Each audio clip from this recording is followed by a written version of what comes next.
সুপ্রিয় দর্শক, আজ আমরা এসেছি কক্সবাজার মহেশখালী শ্রী শ্রী আদিনাথ মন্দির। বিশাল বড় সাগর পাড়ি দিয়ে এসেছি মহেশখালী। জীবনে অনেক নাম শুনেছি, কিন্তু কোনোদিন দেখার সৌভাগ্য হয় নাই, কিন্তু আজকে এসেছি। সবার কাছে দোয়া প্রার্থী। বিশাল অনেক বড় সাগর পাড়ি দিয়ে এসেছি। তো এখন আমরা অনেক উপরে উঠতেছি। এইখানে আছে শ্রী শ্রী আদিনাথ মন্দির এবং পাশেই ঘেঁষা আছে অনেক বড় পাহাড়, যা এখানে অনেক মানুষের মনোমুগ্ধকর একটা জায়গা, খুবই ভালো লাগা। ময়না পর্বত, আমরা কিছুক্ষণের মধ্যেই হয়তো ময়না পর্বতে অবস্থিত হবে। ময়না পর্বতে অবস্থিত করব অল্প কিছুক্ষণের মধ্যেই। শ্রী শ্রী আদিনাথ রাম সীতা মন্দির, মহেশখালী।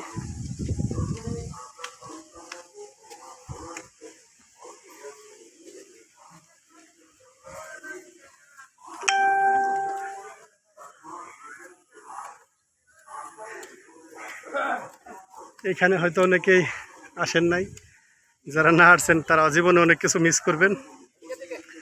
লাইফ, মনটা এনজয় এবং মনটা ফ্রেশ করতে আজই ভ্রমণ করুন মহেশখালী মন্দির। তো অনেক উঁচা, প্রায় 300 ফিট উপরে আমরা, এবং এখান থেকে আরও অনেক উঁচু রাস্তা। আমরা এখন উঠবো, অতিক্রম করব। এখান থেকে দেখা যাবে সম্পূর্ণ মহেশখালীর অপরূপ দৃশ্য।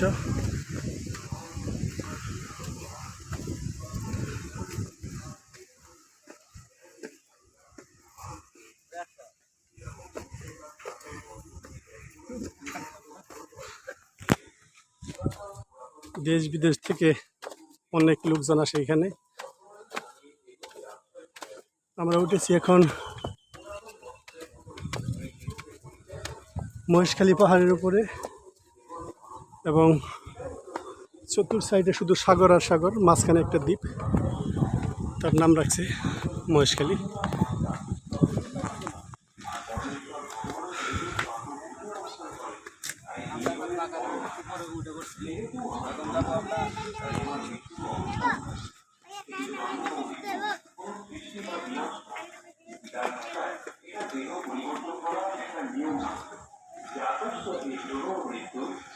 জয় শ্রীরাম মন্দির, শ্রী শ্রী আদিনাথ। ও হাঁপিয়ে গেছি দর্শক, অনেক বড় পাহাড়। এখানে আছে অনেক অনেক উচ্চা পাহাড়।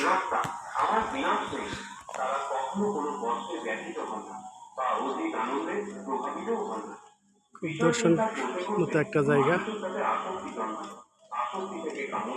আর যিনি অযুক্ত, যার চিত্ত ঈশ্বরের সমাহিত নয়, তার আত্মা বিষয়ে বুদ্ধি হয় না। যার আত্মা বিষয়ে বুদ্ধি শ্রী শ্রীরাম সীতা মন্দির। শান্তি নেই, তার সুখ কোথায়? আমাদের মন সকল ইন্দ্রিয়কে পরিচালনা করে। যখন ইন্দ্রিয় সকল মনের অধীন এবং প্রজ্ঞাবান, যার ইন্দ্রিয় সকল বিষয় থেকে নিবৃত হয়েছে, তার নিষ্ক্রিয় হয়ে বিচরণ করেন, যিনি মমতা শূন্য এবং অহংকার শূন্য, তিনি শান্তি প্রাপ্ত হন। হে পরিস্থিতি, এই অবস্থা প্রাপ্ত থাক তিনি মোক্ষ লাভ করেন। তৃতীয় অধ্যায়ে অর্জুনের প্রশ্নের উত্তরে তিনি বলছেন, সর্বাণি কর্মাণি সমন্য সাক্ষাৎ চেতসা, অর্থাৎ খুবই ভালো লাগার মতো একটা জায়গা। সমস্ত কর্ম সমর্পণ করো। এখানেও শ্রী ভগবান কর্মযোগের সহজ পন্থা স্পষ্ট করে নির্দেশ করে দেবেন।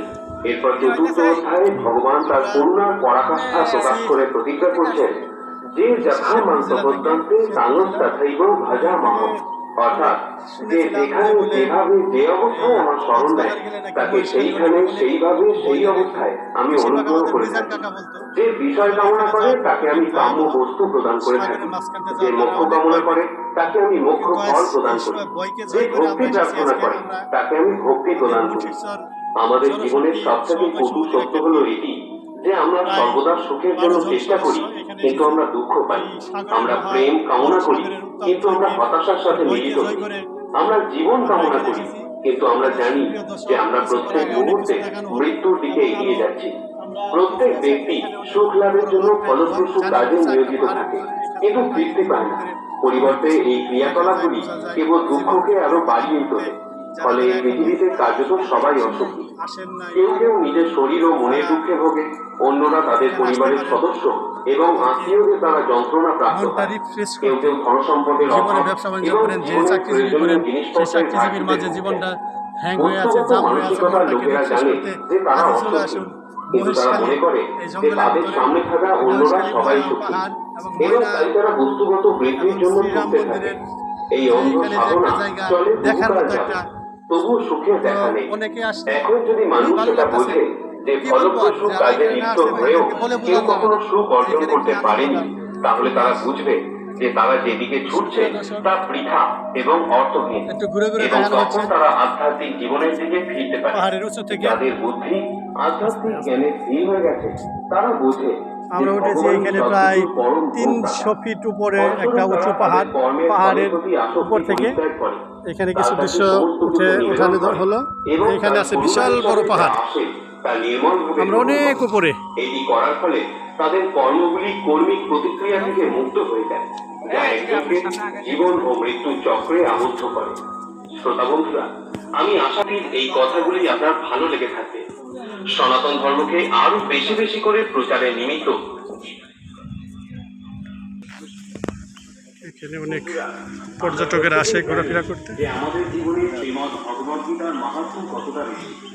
ভগবান শ্রীকৃষ্ণ অর্জুনকে আমাদের উদ্দেশ্যে এই গীতার মহান জ্ঞান প্রদান করেন এবং তার সাথে ভগবান এটাও বলেন যে এই শ্রীমদ্ ভগবদ গীতা পাঠ করা কত বড় মাহাত্ম্য রয়েছে।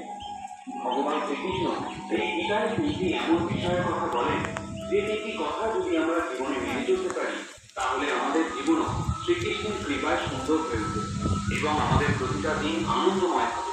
অর্থাৎ পরমেশ্বর ভগবান শ্রীকৃষ্ণ ভগবান গীতা জুড়ে তিনটি মূল কথা বারবার বলে গেছেন, যেটা আমাদের প্রত্যেককে অনুসরণ করা উচিত। বহু মানুষ আছেন যারা প্রতিদিন গীতা পাঠ করে বা গীতা শ্রবণ করে